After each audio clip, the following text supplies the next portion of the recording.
दोस्तों, हर भारतीयों के दिल में आस्था बसती है और ये ऐसा विश्वास है जो लोगों को धर्म, संस्कृति और पुण्य के प्रति जोड़ता है। और यही आस्था इस बार संगम के रूप में बन रही है। बहुत सारे लोग कुंभ में स्नान करने आते हैं, अपने कल्चर को प्रमोट करते हैं, लेकिन ये सिर्फ एक मेला नहीं है, बल्कि ये भारत की धरोहर को मजबूत करती है, भारत की संस्कृति को अंतरराष्ट्रीय लेवल पर रिप्रेजेंट करती है। ये मेला हमारे देश की इकोनॉमी को मजबूत करती है। यूपी के सीएम योगी आदित्यनाथ इस बार के कुंभ को ग्रैंड बनाना चाहते हैं। इसी चलते नकली सेकुलर लोगों को काफी ज्यादा जलन हो रही है। Huge amount of money. I'm told over 9,000 crore rupees is being spent now.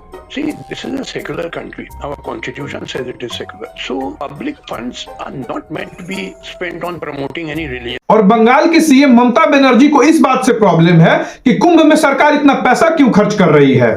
Kumbh Mela हजार हजार कोटी टाका दिए साहाয্য करें केंद्रीय सरकार। लेकिन कुंभ मेला भारत की कल्चर के साथ साथ ये हमारी अर्थव्यवस्था को कितना मजबूत कर सकता है, आप सोच भी नहीं सकते हैं। Mahakumbh 2025 is expected to generate rupees 2 lakh crore in revenue. Mahakumbh से सामाजिक मजबूती तो मिलेगी ही, लोगों का आर्थिक सशक्तिकरण भी होगा। जैसा कि हम जानते हैं, कुंभ मेला 3 प्रमुख नदियां गंगा, यमुना और सरस्वती के संगम पर लगता है। चलिए कुंभ मेले का इतिहास समझते हैं। हिंदू ग्रंथों के अनुसार यह माना जाता है कि कुंभ की कहानी समुद्र मंथन से जुड़ी हुई है। जब समुद्र मंथन हुआ था तो अमृत कलश निकला हुआ था। उस अमृत कलश को पाने के लिए देवताओं और असुरों के बीच काफी संघर्ष हुआ था। संघर्ष के बीच अमृत की कुछ बूंदें पृथ्वी पर गिर गई थी, हरिद्वार, नासिक, उज्जैन और प्रयागराज। इसीलिए इन जगहों को काफी पवित्र माना जाता है और यहाँ पर कुंभ लगाया जाता है। कुंभ 4 प्रकार के होते हैं। पहला अर्ध कुंभ, दूसरा कुंभ, तीसरा पूर्ण कुंभ और चौथा महाकुंभ। इस बार का कुंभ महाकुंभ है, जो कि 144 सालों बाद लग रहा है। इसीलिए आप सब अपने परिवार के साथ साथ संगम में डुबकी लगाएं।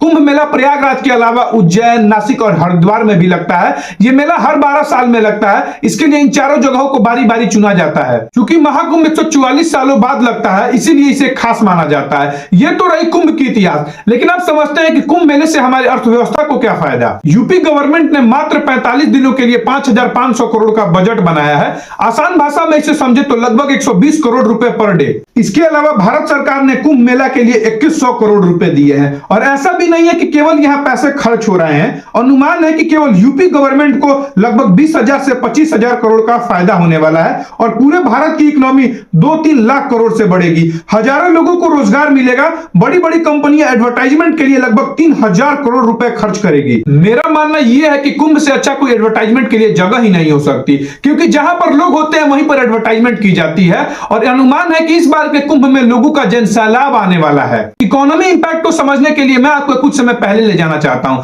साल 2013 में जब प्रयागराज में कुंभ का आयोजन हुआ था तो लगभग 20 करोड़ लोग आए थे, जिससे 12,000 करोड़ की रेवेन्यू जनरेट हुई थी और 6 लाख लोगों को प्रत्यक्ष रूप से रोजगार मिला था। साल 2019 में जब प्रयागराज में कुंभ मेला लगा था तो इससे 1.2 लाख करोड़ का कंट्रीब्यूशन हुआ था हमारे जीडीपी में। लेकिन अब बात करते हैं हम आने वाले कुंभ के बारे में। अगर मैं आपको 2025 के कुंभ का डाटा बताऊंगा तो आप शॉक हो जाओगे। माना यह जा रहा है कि इस बार के महाकुंभ में लगभग 40 करोड़ लोग आएंगे, जिससे हमारी अर्थव्यवस्था में 2-3 लाख करोड़ का कंट्रीब्यूशन होगा। चलिए समझते हैं कि इस पवित्र मेले से हमारी सरकार पैसे कैसे कमाएगी। सरकार को पैसे कमाने के लिए बहुत सारे तरीके हैं, जिसे हम लाइन बाय लाइन समझते हैं। पहला तरीका है टैक्स कलेक्शन। बहुत सारे लोग कुंभ में आएंगे, वो होटल में रुकेंगे, होटल में खाना खाएंगे, बहुत सारे सामान खरीदेंगे, जिसपे वो टैक्स देंगे और सरकार उसी टैक्स से पैसे कमाएगी। दूसरा सोर्स ऑफ इनकम है रेंट। आप सबने देखा होगा कि संगम के तट पे बहुत सारे टेंट लगे हुए हैं। बड़ी बड़ी कंपनियां सरकार से लैंड रेंट पे लेगी ताकि वो अपने बिजनेस और अपने प्रोडक्ट को प्रमोट कर सके।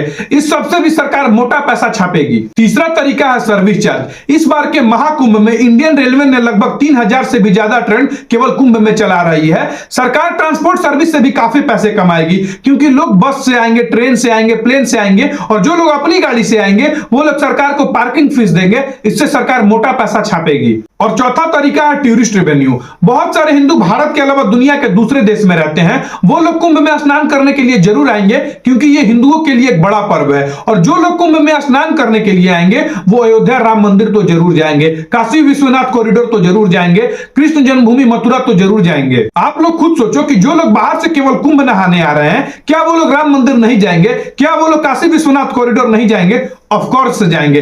इससे टूरिज्म बढ़ेगा और टूरिज्म बढ़ने के साथ साथ सरकार की कमाई बढ़ेगी।